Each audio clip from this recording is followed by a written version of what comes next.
اللهم صل وسلم وبارك على سيدنا محمد وعلى اله وصحبه اجمعين. عاملين ايه؟ وحشتوني جدا جدا جدا. فيديو جديد ويوم جديد وروتين جديد. كمان ما تنسوش تحطوا لايك للفيديو، وكمان لو مش مشتركه في القناه اشتركوا وفعلوا زر الجرس عشان يوصلك كل فيديو جديد انا بنزله. عايزه اعرفكم بنفسي، انا نور عماد ودي قناتي. هقدم معاكم كل حاجه تتخيلوها، ميزانيات، مشتريات، روتينيات، فلوجات بره البيت. هقدم معاكم حاجات كتير قوي هتحبوها باذن الله.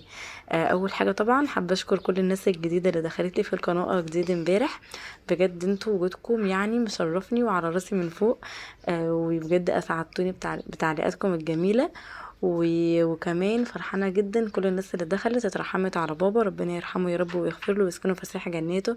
على قد ما الفراق صعبه، بس على قد ما بلاقي ناس كتير بتترحم على بابا بفرح جدا ان فعلا ربنا بيحبه وبيسخر له الناس دي كلها عشان تدعي له.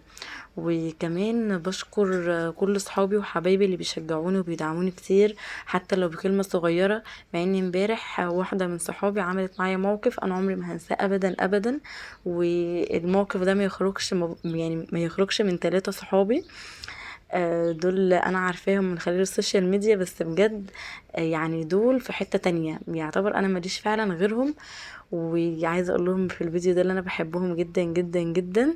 وبشكرهم جدا. هم عملوا معايا امبارح موقف، يعني يمكن الناس اللي دخلت لي جديد امبارح كان بسببهم، بسبب ان هم عملوا لي، او واحده منهم او هم ال3، مش عارفه بصراحه احدد ايه بالظبط. بس يعني هم عامه كانوا سبب في ان يتعمل لي اعلان في قناه من القنوات يعني الكبار وكده على اليوتيوب. ودخل لي من خلالها ناس، ودخل لي من خلالها مشتركين جداد ومشاهدات جديده. فبجد انا بشكرهم جدا جدا جدا. بصي يمكن انا بتكلم في كلام كتير خارج موضوع الفيديو، بس انا حبيت يعني ان انا اشكرهم كلهم في مقدمة الفيديو. وبعد كده بقى هنتكلم. يعني الفيديو النهارده مش طويل قوي. بس انا حبيت يعني اقول الكلام ده كله معاكم، لان بجد عايزه اقول لكم من كتر الفرحه اللي انا كنت فيها كنت متوتره جدا وفرحانه جدا جدا، اذا كنت انا ولا مالك ولا لوسيندا، خاصه لما شفت اول تعليق جالي يعني. فبجد بشكركم جدا جدا جدا، وبشكر الناس كلها اللي دخلت لي من خلال الاعلان يعني اللي اتعمل لي امبارح. وبس كده، يلا بقى نشوف الفيديو بتاعنا النهارده بيتكلم عن ايه. النهارده بقى فيديو مشتريات خزين شهر 4. متأخرة فيه شويتين كده صغيرين، بس يعني في ناس كتير قوي بتنزل تشتري حاجاتها بالاسبوع، فاحنا هو لسه اول الاسبوع هنشتري كل اللي احنا عايزينه. انا جبت ايه؟ انا مش عارفه بصراحه اقول لكم بالاسعار، لان انا حاسه ان نسيت كل الاسعار من كتر الفرحه اللي انا فيها. اول حاجه كده انا جبت زيت وجبت ازازتين بس، يعني لحد ما ربنا يسهل لو عوزت تاني هجيب. بس في الغالب ان شاء الله يعني مش هحتاج، لان انا عندي سمنه، فالسمنه طول ما موجوده مع الزيت بنشيل يعني ده من ده وكده، فاهمين قصدي ايه؟ دي بتشيل دي. جبت كمان كيسين سكر، واللهم صل على النبي جبت كمان رز. انا كان عندي شكارة بس خلصت، فجبت كمان 3 اكياس رز. وجبت كمان اللهم صل على النبي جبت كمان دقيق، لان لوسيندا عماله تزن عايزه تاكل كيكه، فجبت دقيق. وانا كمان عايزه اعمل لهم كريب في البيت الفتره الجايه، وعايزه اعمل كمان بيتزا معاكم.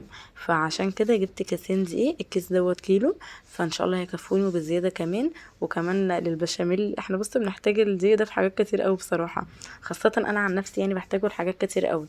فجبت كمان كيسين دقيق. جبت كمان مكرونه قلم، ده حوالي نص كيلو، مش فاكره جبت نص ولا كيلو الا ربع، بس تقريبا نص كيلو يعني. علشان عايزين كمان ياكلوا مكرونه بشاميل. جبت كمان شعريه، لان ما عنديش شعريه برضو، كان عندي شكاره وبرضو خلصت، فجبت كمان كيلو شعريه. اللهم صل على النبي. جبت كمان كيس لسان عصفور، وجبت كيس واحد لان ده حاجه من الحاجات يعني اللي احنا مش بنعملها باستمرار.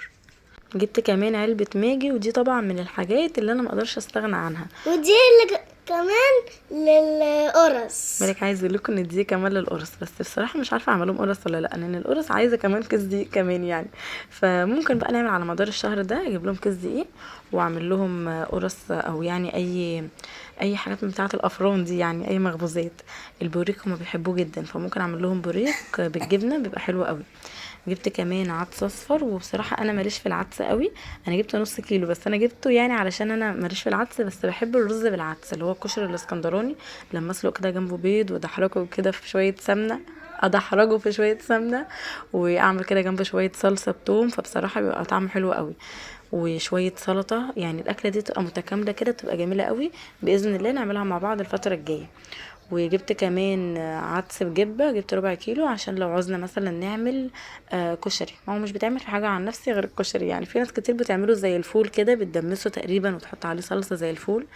شفت قبل كده طريقه زي كده، بس انا ما بحبش الحاجات دي، فانا بستخدمه بس في الكشري. جبت كمان لوبيا، وده كيس نص كيلو. اللوبيا تقريبا الكيلو ب80. هحاول كده اقول لكم الاسعار اللي انا فاكراها. الماجي العلبه ب45. الشعريه كيلو، الشعريه والمكرونات الكيلو ما بين 22 و24، يعني على حسب نوع المكرونه، لكن الشعريه ب22. برطمان الصلصه ده ب25. كيس اللسان عصفور ب11. ازازة الزيت بخمسة لا ب60 تقريبا، يا 55 يا 60. السكر تقريبا ب28، كان مكتوب عليه، بس انا مش فاكره بصراحه سعره بالظبط، بس تقريبا ب28. الرز برضو مش فاكره بصراحه سعره، بس تقريبا ب38. هقوم اشوف لكم سعره دلوقتي وارجع اقول لكم، علشان انا مش فاكره سعره بصراحه. ايوه مكتوب عليه 38. والماجي زي ما قلت لكم ب45، والصلصه ب25. بس كده دي الحاجات اللي انا جبتها. والدقيق الكيس ب23 تقريبا.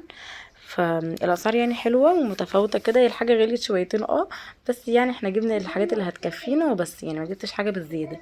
ولو عوزت بقى حاجه على مدار الشهر هنزل اجيبها.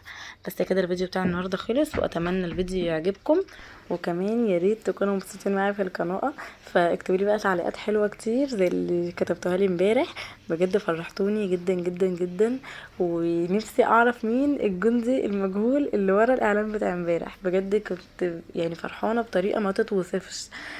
فانا عامه يعني ايا كان مين اللي عمل لي الاعلان ده، فانا بحبهم هما التلاتة كده باكج على بعض. دول بجد في قلبي، وهم اكتر ناس بصراحة بيدعموني وبيشجعوني ان انا اقوم اصلا اصور، وبيشجعوني على كل حاجة انا بنزلها لكم. فبس كده، اتمنى الفيديو النهارده يعجبكم. اشوفكم في فيديو جديد، يلا مع السلامة، واستنوني الفيديو الجاي.